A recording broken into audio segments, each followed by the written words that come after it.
আজকে গুরু পূর্ণিমার দিনে আমি লীনা দাস লোকপ্রিয় দর্শনের সমস্ত চ্যানেলের শ্রোতাদের ধন্যবাদ জানিয়ে আমি বিশ্ব আচার্য বিবেকানন্দের উপরে লেখা আমারই একটি প্রবন্ধ স্বামীজির সমাজ দর্শন পাঠ করে শোনাতে চলেছি। স্বামী বিবেকানন্দ বহুমুখী প্রতিভার অধিকারী ছিলেন। তিনি ছেলেবেলাতেই জাতপাত বিচারের দুর্বোধ্যতা অসারতা প্রমাণ করার প্রচেষ্টা করেছিলেন। পরবর্তীকালে তাকে নূতন সমাজ ভাবনা ভাবতে শিখিয়েছিল তার ওই ছেলেবেলায় এই দুঃসাহসিকতা ও পরখ করার মানসিকতাই। তিনি গোঁড়া ছিলেন না, তিনি ছিলেন আত্মবিশ্বাসী। তিনি স্বদেশিকতাকে বিশেষভাবে গুরুত্ব দিয়েছিলেন। তিনি বহু পূর্বেই আধুনিক মানসিকতার দ্বারা প্রাচ্য পাশ্চাত্যের মিলনে নব মানব ধর্মের সম্মিলন ঘটিয়েছিলেন। তিনি কর্মী হিসেবে কর্মের, জ্ঞানী হিসেবে জ্ঞানের, ভক্ত হিসেবে ভক্তির ঐশ্বর্যকে প্রতিষ্ঠিত করেছিলেন। তিনি তাঁর স্বীয় নব্য শিক্ষা, বিচারবাদ, দৃঢ় প্রত্যয় দ্বারা ভগবানের সাক্ষাৎ অপরোক্ষ অনুভব দ্বারা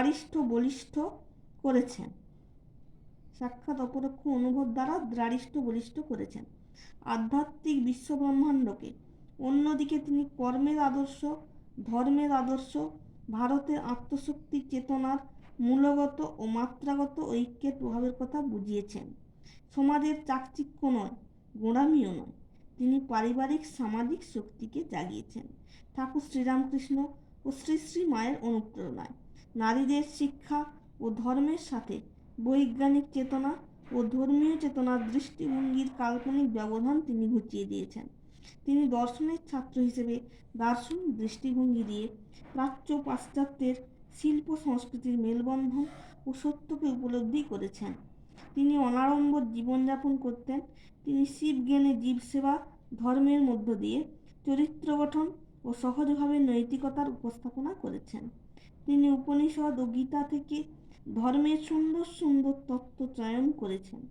তিনি ছিলেন সাক্ষাৎ রূঢ় বাস্তবের সাক্ষী। বাস্তবে এইসব তত্ত্বের ব্যবহারিক প্রয়োগ ঘটিয়ে ব্যষ্টি ও সমাজ জীবনে শাশ্বত চিরন্তনভাবে নবরূপে বাঁচার প্রেরণা জুগিয়েছেন।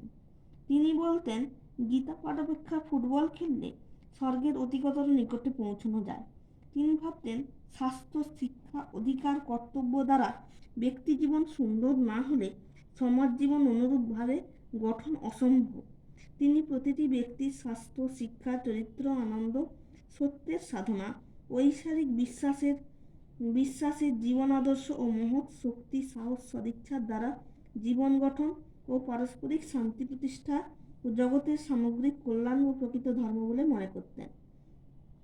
পাশ্চাত্যের সত্তা অর্থাৎ পাশ্চাত্যবাসীর কোনো ব্যক্তি বা জাতির বা দেশের বিপর্যয়ে সহযোগিতার আদর্শ, একের ভোগবিলাস অপচয় থেকে অপরের প্রয়োজনীয় বাঁচার রসদ যোগানোর ভাবনা ইত্যাদি নিবিড়ভাবে অনুধাবন করে তাঁর ভারতীয় সত্তাকে আবিষ্কার করতে শেখায়।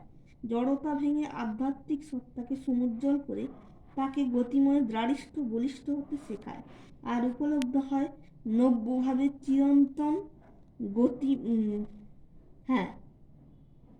চিরন্তন ঐশ্বরিক সত্য।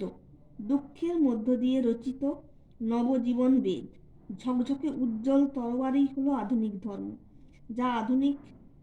যা এই আধুনিক সমাজের, গতিময় সমাজের ভিত্তি। ভারত তীর্থের আবেগময়, গতিময় নবজীবনবেদী পাশ্চাত্যকে স্থিতধী হতে শেখায়। জানায় জগৎপিতাই জগতের সর্বশ্রেষ্ঠ আশ্রয়। সেই আশ্রয় চিনিয়ে দেওয়ার দায়িত্ব আবহমান কাল ধরে ভারতের উপরই ন্যস্ত হয়েছে।